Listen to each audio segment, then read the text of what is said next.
Hello बच्चों, क्या हाल चाल। मैं गीतेश पांडे आप सभी का आपके अपने YouTube channel Geetesh Pandey lectures में हार्दिक स्वागत एवं अभिनंदन करता हूं। जैसा कि बच्चों हम लोग इस समय किरण प्रकाश के नाम के चैप्टर को कंप्लीट कर रहे हैं, तो इस सेशन में हम लोग एक और इम्पोर्टेंट टॉपिक डिस्कस करेंगे जो कि किरण प्रकाश के से रिलेटेड होगा और उसमें होगा संयुक्त सूक्ष्मदर्शी के बारे में हम अच्छे से पढ़ेंगे। बोर्ड परीक्षा के दृष्टिकोण से ये प्रश्न अत्यंत महत्वपूर्ण होने वाला है। इसमें अक्सर जो है वो 5 नंबर के प्रश्न जो है वो बनते हैं इस चैप्टर से। तो चलिए स्टार्ट करते हैं। इसमें देखिए क्या होता है कि इस चैप्टर में अगर हम देखें तो इसमें सवाल काफ़ी कम पूछे जाते हैं और इसमें ज़्यादातर जो प्रश्न हैं वो इस प्रकार से होते हैं कि ये लिखने वाले प्रश्न होते हैं, जिसमें कि आपको जो है पूरे तरीके से कॉन्सेप्ट को लिखना पड़ता है कि किस प्रकार से आप इसको लिखेंगे तो पूरे कॉन्सेप्ट को हम इसमें सीखेंगे। ठीक?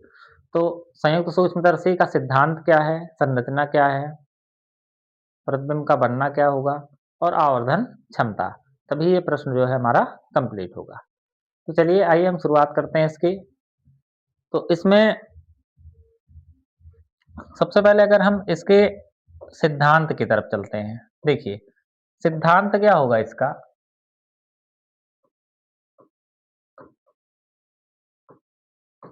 ये है संयुक्त सूक्ष्मदर्शी। जैसा कि शब्द से ही स्पष्ट है कि संयुक्त का मतलब क्या होता है। संयुक्त का मतलब होता है कि एक से ज्यादा चीजें जब होती हैं तो उसी को हम क्या कहते हैं, संयुक्त कहते हैं।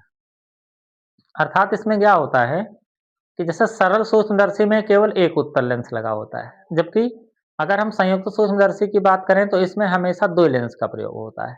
ठीक? तो इसमें जो क्या होता है कि अत्यंत सूक्ष्म वस्तु का जो है बहुत बड़ा प्रतिबिंब वो देखा जाता है। ठीक? तो अब इसमें अगर देखेंगे तो इसमें क्या होगा कि अत्यंत सूक्ष्म वस्तु का बड़ा प्रतिबिंब देखा जाता है। ठीक? संयुक्त सूक्ष्मदर्शी क्या है? ऐसा प्रकाशिक यंत्र जिसकी सहायता से अत्यंत सूक्ष्म वस्तु का बड़ा प्रतिबिंब देखा जाता है। ठीक? अब अगर इसमें देखें कि ये तो हो गया इसका सिद्धांत। अब अगर संरचना इसकी देखें, बनावट क्या होगी? देखिए, इसमें क्या होता है कि ये एक धातु की लंबी बेलनाकार नली होती है।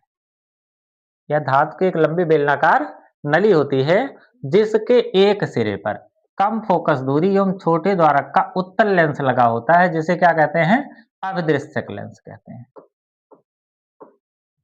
इसे कौन सा लेंस कहेंगे? अभिदृश्यक लेंस कहते हैं। ठीक? नली के दूसरे सिरे पर अगर देखें तो एक अन्य नली लगी होती है जिसके बाहरी सिरे पर अधिक फोकस दूरी एवं बड़े द्वारक का उत्तल लेंस लगा होता है, जिसे नेत्रिका लेंस कहते हैं।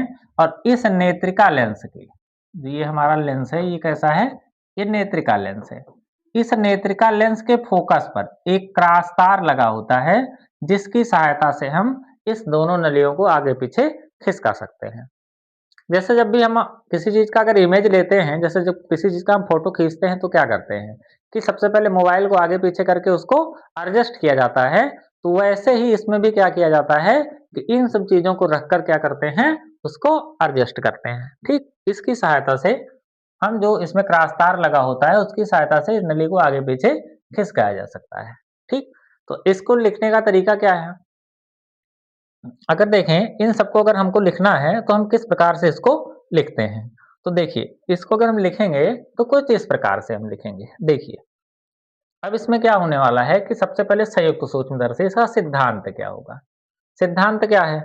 अब अगर सिद्धांत की बात करें तो देखिए सिद्धांत में क्या है कि इसकी सहायता से अत्यंत सूक्ष्म वस्तुओं का बहुत बड़ा प्रतिबिंब देखा जाता है। मतलब अगर कोई बहुत सूक्ष्म वस्तु है तो उसका क्या होता है, बहुत बड़ा प्रतिबिंब देखा जाता है। ठीक? अब देखिए अगर इसकी हम संरचना की बात करें तो संरचना क्या होगी इसकी। देखिए संरचना में यह धातु की एक लंबी बेलनाकार नली होती है। देखिए यह धातु की एक लंबी बेलनाकार नली होती है। ठीक?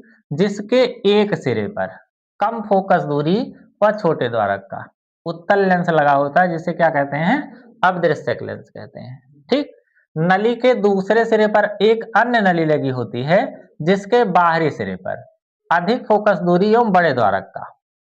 देखिए, नली के दूसरे सिरे पर एक अन्य नली लगी होती है, जिसके बाहरी सिरे पर अधिक फोकस दूरी व बड़े द्वारक का उत्तल लेंस लगा होता है, जिसे कौन सा लेंस कहते हैं, नेत्रिका लेंस कहते हैं। ठीक, नेत्रिका लेंस के फोकस पर एक क्रॉस तार लगा होता है, जिसकी सहायता से हम नली को आगे पीछे आवश्यकता अनुसार खिसका सकते हैं।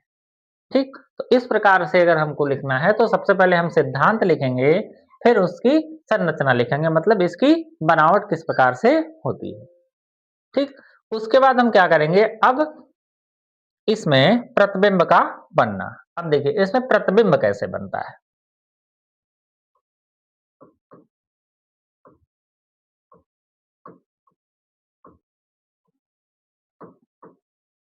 प्रतिबिंब का बनना।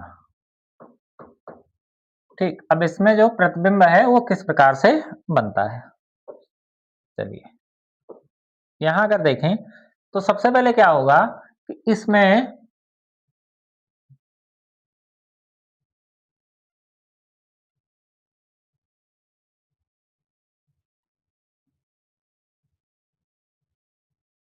ये हमारा हो गया अदृश्यक लेंस।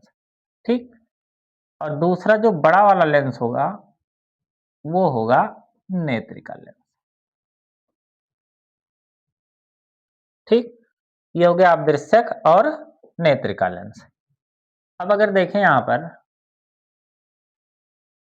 तो ये इसका हो गया मुख्य अक्ष। ठीक, यहां पर ये जो हमारा लेंस है ये है अविदृश्यक, जो छोटे द्वारक का होता है और छोटा होता है। ये होता है हमारा नेत्रिका। ठीक, ये होता है हमारा कौन सा लेंस, नेत्रिका लेंस। अब इस अविदृश्यक लेंस के सामने अगर यहां देखें तो इसके सामने ये है एक वस्तु AB रखी हुई है। ठीक, अब देखिए अवदर्शक लेंस के सामने एक वस्तु जो है AB वो इस प्रकार से रखी हुई है। ठीक, अब यहां से देखें तो यहां से दो किरणें चल रही हैं। एक किरण जो कि इस प्रकार से चल रही है। ठीक,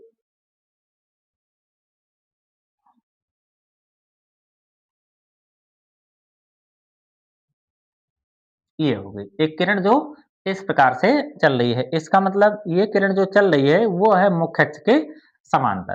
तो जैसा कि हम जानते हैं कि अगर कोई भी किरण मुख्य अक्ष के समांतर जाती है तो वो जब अपवर्तन होता है उसका, तो अपवर्तन के पश्चात वो कहां से होकर जाती है, इसके फोकस से होकर जाती है। जब ये किरण मुख्य अक्ष के समांतर जो भी किरणें जाती हैं तो अपवर्तन के पश्चात वो क्या होगा, इसके फोकस से होकर गुजरेगी। ठीक, दूसरी किरण जो इसके प्रकाशिक केंद्र से होकर जा रही है। अगर दूसरी किरण की बात करें तो दूसरी किरण जो इसके प्रकाशिक केंद्र से होकर जा रही है, तो जो भी किरण इसके प्रकाशिक केंद्र से होकर जाएगी वो बिना विचलित हुए सीधे निकल जाती है।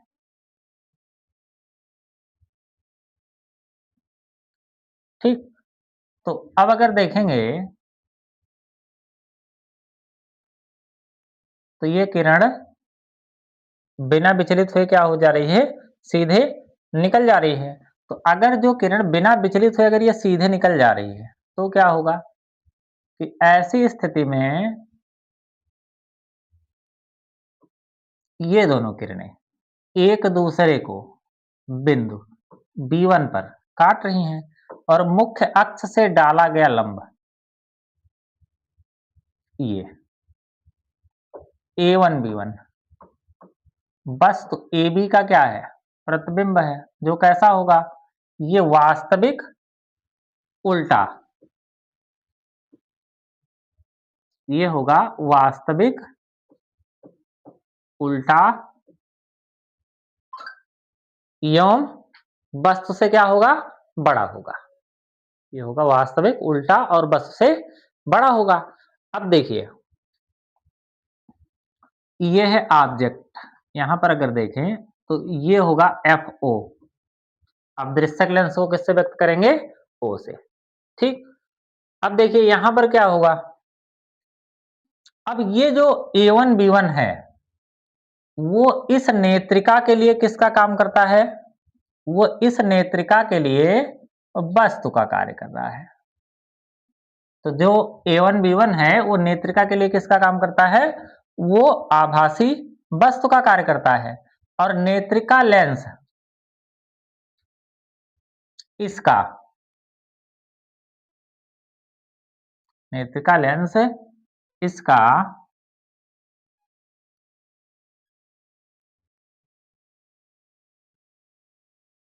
जो प्रतिबिंब है,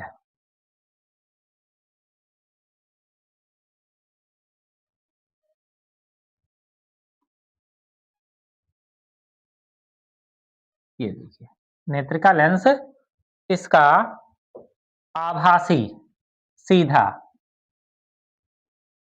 नेत्रिका लेंस इसका आभासी सीधा एवं वस्तु से बड़ा प्रतिबिंब, वस्तु से बहुत बड़ा प्रतिबिंब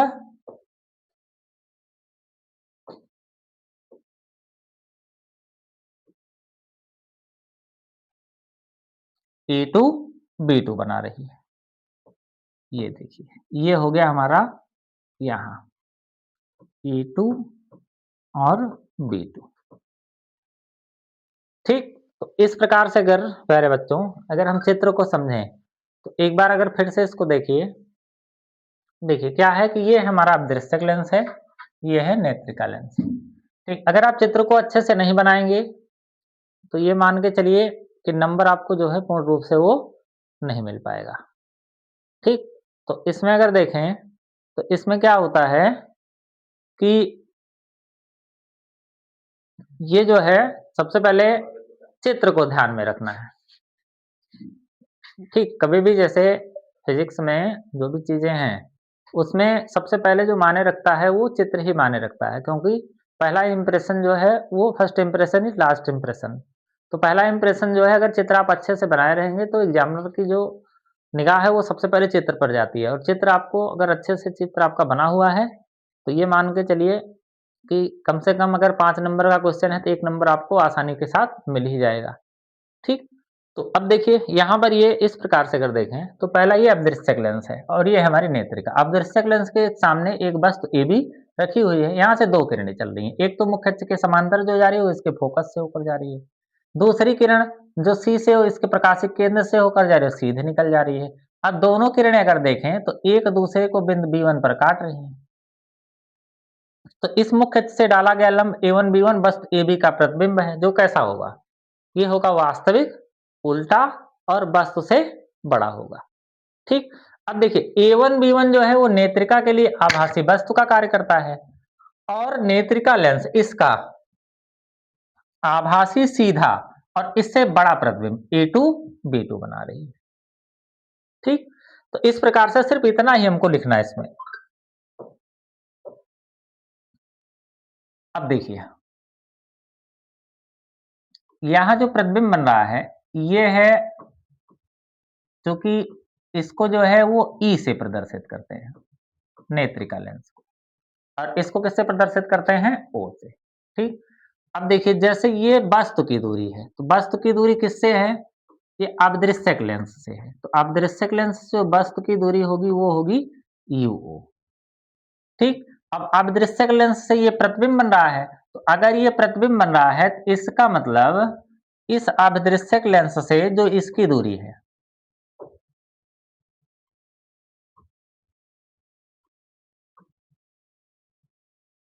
ठीक, ये क्या होगा? ये VO होगा, ठीक।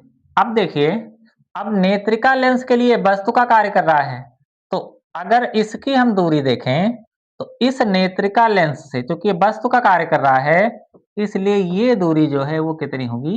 UE होगी, ठीक। अब चूंकि नेत्रिका लेंस इसका प्रतिबिंब A2 B2 बना रही है, तो ये अगर अस्पष्ट दृष्टि की न्यूनतम दूरी डी पर बना रही है तो इसकी दूरी कितनी होगी यहाँ से डी होगी। ठीक, तो आशा करते हैं कि चित्र आपको बहुत अच्छे से समझ में आ गया होगा। ठीक, अब इसमें अगर हम लिखना चाहें कि किस प्रकार से प्रतिबिंब बन रहा है तो बहुत संक्षेप में हम 2-3 लाइनों में इसको आसानी के साथ लिख सकते हैं। देखिए, लिखने का तरीका क्या होगा? जैसे जो हमने काम किया है पहले उसको लिख लेते हैं। देखिए, अदृश्यक लेंस के सामने एक वस्तु AB रखी हुई है। तो लिखेंगे कि अदृश्यक लेंस के सामने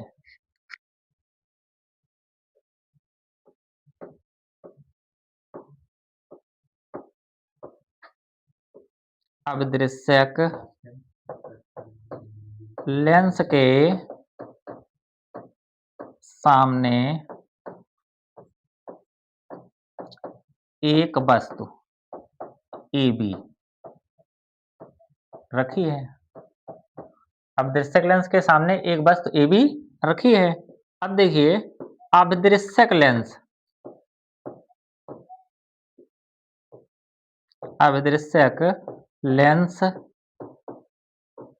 वस्तु AB का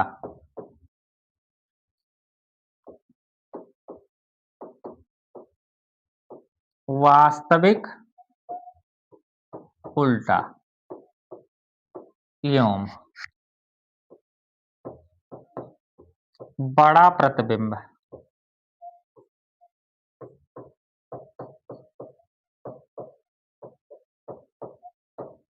A1 B1 बनाता है। ठीक, इसका प्रतिबिंब A1 B1 बनाता है। अब देखिए, ये प्रतिबिंब A1 B1।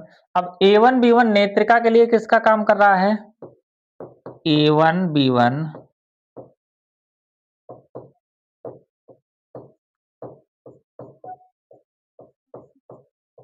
नेत्रिका के लिए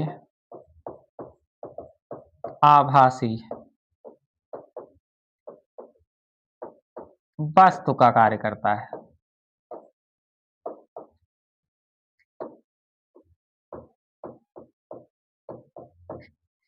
ठीक, और इसका आभासी सीधा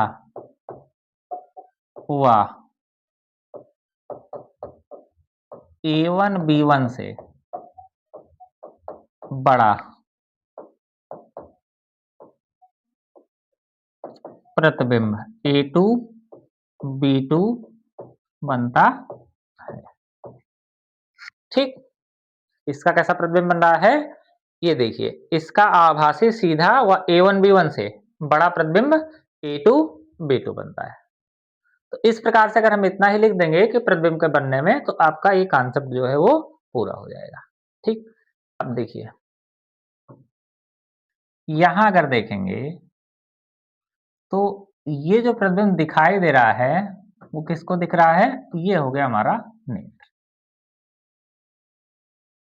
ठीक, तो आशा करते हैं कि यहां तक आपको टॉपिक बहुत अच्छे से क्लियर हो गया होगा। ठीक, चलते हैं यहाँ पर आगे। अब देखिए, इसमें अगर अगला पॉइंट देखें तो इसमें क्या होने वाला है कि वो होगा आवर्धन क्षमता।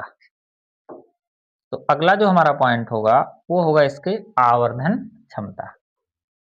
अब देखिए,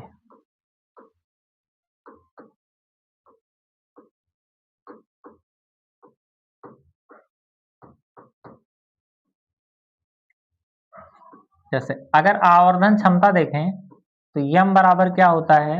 वो होता है बीटा अपान अल्फा। यम बराबर क्या होगा इसमें? बीटा अपान अल्फा।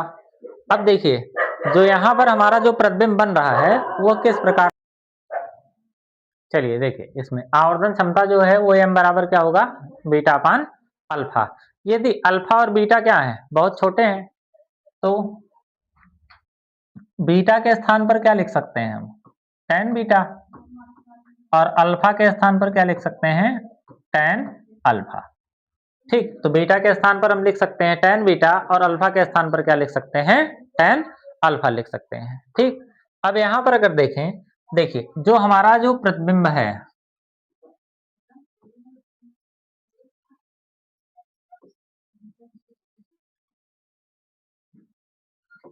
ये है हमारा ई और ये कोण बना रहा है इसके साथ अल्फा। कितनी दूरी पर बन रहा है ये?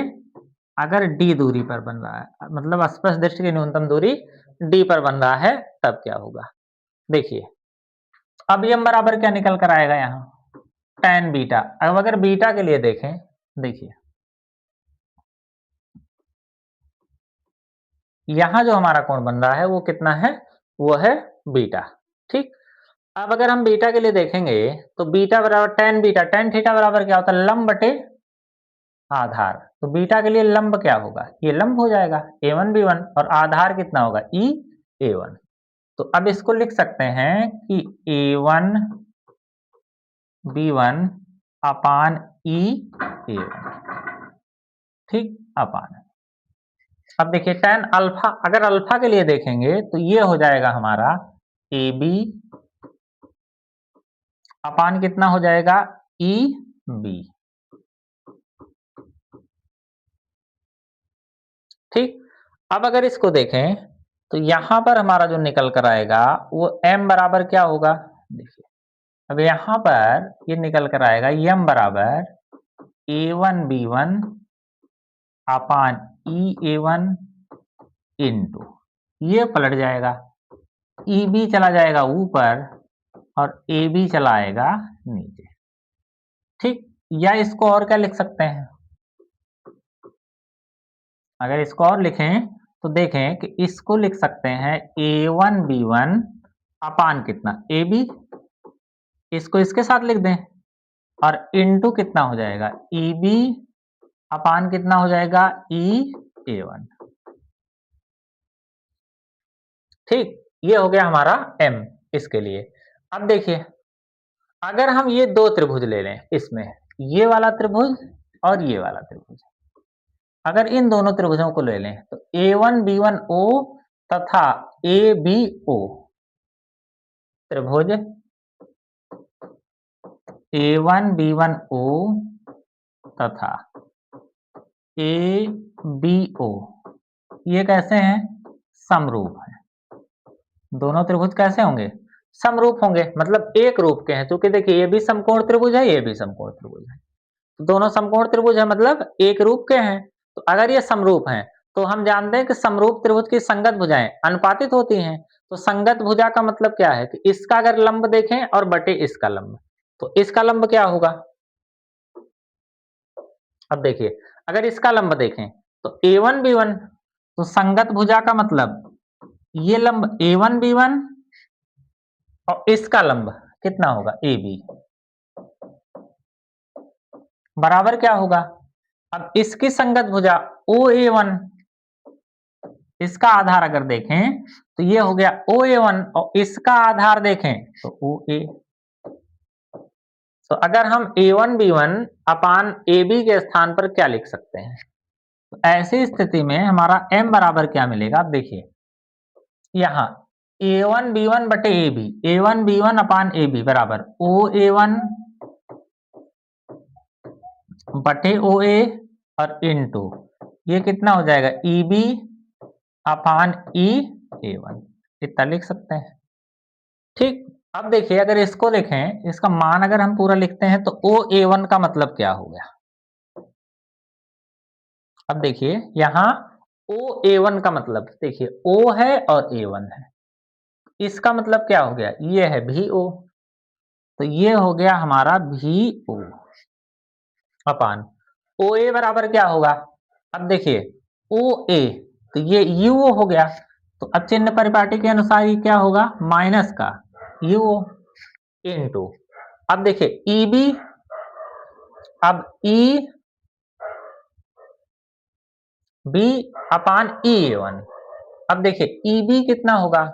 अब EB का मतलब ये है D, तो माइनस का कितना हो गया? ये D अपान EA1, तो EA1 का मतलब ये UE, तो माइनस का कितना हो जाएगा?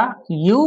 तो इस प्रकार से अगर हम देखें तो m बराबर क्या होगा? माइनस का VO अपान UO और ये माइनस माइनस हो जाएगा प्लस और D अपान कितना हो जाएगा? UE। तो इस प्रकार से हमारा मेन जो आवर्धन का सूत्र है वो इस प्रकार से होगा।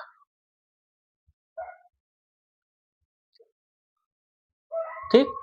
तो इस प्रकार से बच्चों हमारे लिए अगर देखें तो इसका जो आवर्धन क्षमता होगी वो कुल मिला के होगी m बराबर माइनस का VO अपान UO और D अपान कितना हो जाएगा UE। ठीक, चलिए देखिए इसमें अगर हम केस नंबर फर्स्ट की बात करें,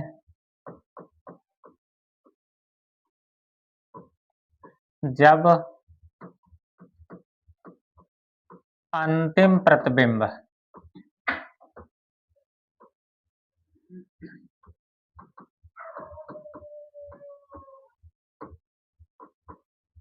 अस्पष्ट दृष्टि की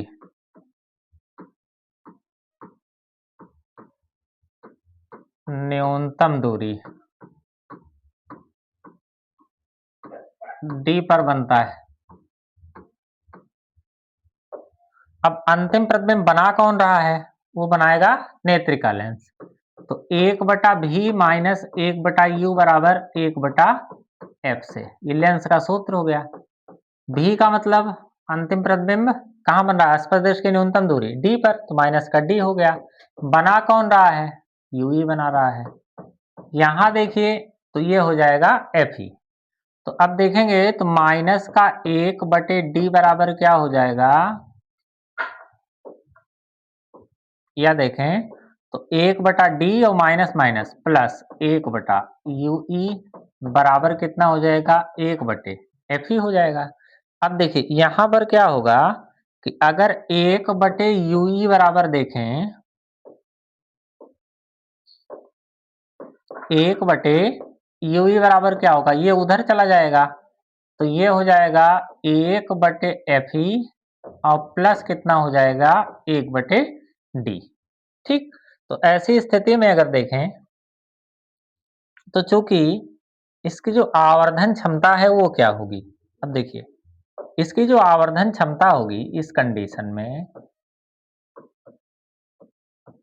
तो जो मेन हमारा आवर्धन क्षमता का सूत्र है वो m बराबर क्या है, माइनस का VO अपान UO और D अपान कितना है UE। देखिए जो हमारा मेन आवर्धन का सूत्र है वो क्या है, m बराबर माइनस का VO अपान UO और D अपान कितना UE। तो ऐसी स्थिति में अगर देखेंगे तो ये हो जाएगा m बराबर माइनस का VO अपान UO और D अपान UE के स्थान पर हम क्या लिख सकते हैं। अब देखिए अगर इसमें हम D से गुणा करवा देते हैं तो क्या होगा, तो ये D और ये D कैंसिल हो गया, तो D अपान UE बराबर क्या हो जाएगा, यहां कट के 1 आ गया और D अपान कितना हो जाएगा Fe।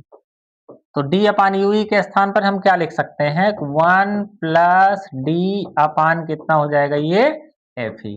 तो ऐसी प्रथम स्थिति में केस नंबर फर्स्ट में जो हमारे आवर्धन क्षमता का सूत्र होगा वो माइनस का VO अपान UO और D अपान Fe होगा। इस स्थिति में अगर देखें एक और इम्पोर्टेंट टॉपिक जो यहाँ पर प्रश्न में अक्सर पूछा जाता है, तो इस स्थिति में सूक्ष्मदर्शी जो संयुक्त सूक्ष्मदर्शी की लंबाई कितनी होगी, ऐसी स्थिति में जो संयुक्त सूक्ष्मदर्शी की लंबाई, अब देखिए कितना लंबा होगा ये सूक्ष्मदर्शी। अब देखिए यहां से यहां तक VO, यहां से यहां तक UE, तो पूरी लंबाई कितनी हो जाएगी VO और प्लस कितना होगा ये UE हो जाएगा। तो इस स्थिति में अगर जब अंतिम प्रतिबिंब अस्पष्ट दृष्टि की न्यूनतम दूरी D पर बनता है तो संयुक्त सूक्ष्मदर्शी की लंबाई क्या होगी, तो वो होगी VO प्लस UE। अब देखिए केस नंबर अगर सेकंड की बात करें तो जब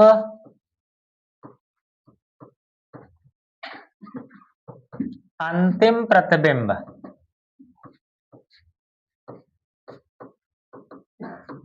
अनंत पर बनता है, अब जब अंतिम प्रतिबिंब कहां पर बनाना है, अनंत पर, तो अनंत पर बनाने के लिए वस्तु को कहां रखना होगा, उसके फोकस पर रखना होगा। तो ऐसी स्थिति में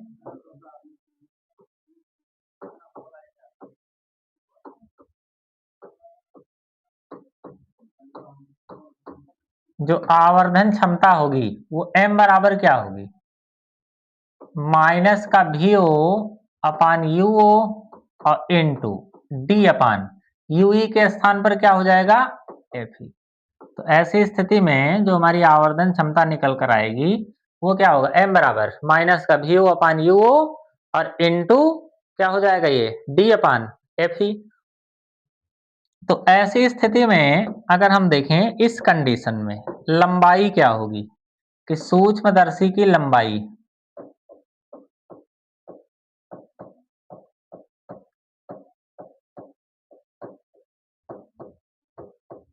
तो ये निकल कर आएगी।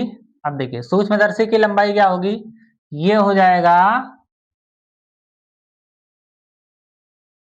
देखिए अब इस स्थिति में जो हमारी सूक्ष्मदर्शी है संयुक्त सूक्ष्मदर्शी उसकी लंबाई, अब देखिए इसको कहाँ रखना होगा, इसके फोकस पर। तो इसके अगर फोकस पर रखेंगे तो VO और प्लस कितना हो जाएगा, FE। तो ये हो जाएगा VO और प्लस कितना हो जाएगा, FE। ये बहुत इंपॉर्टेंट है, कभी एक नंबर में ये प्रश्न पूछ सकता है आपसे और कभी सवालों में भी इसका यूज आपको अक्सर मिलेगा। तो इस प्रकार से प्यारे बच्चों एक बहुत ही इंपॉर्टेंट टॉपिक हमारा क्लियर हो गया, जो था संयुक्त सूक्ष्मदर्शी का सिद्धांत, संरचना एवं क्रियाविधि। तो आपको ये सेशन कैसा लगा कमेंट बॉक्स में जरूर लिखें, और अगर ये क्लास जो है आपके लिए हेल्पफुल रहा हो तो चैनल को लाइक, शेयर और सब्सक्राइब जरूर करें और दोस्तों के पास भी इसको शेयर करें। तो आज के लिए इतना ही। जय हिंद।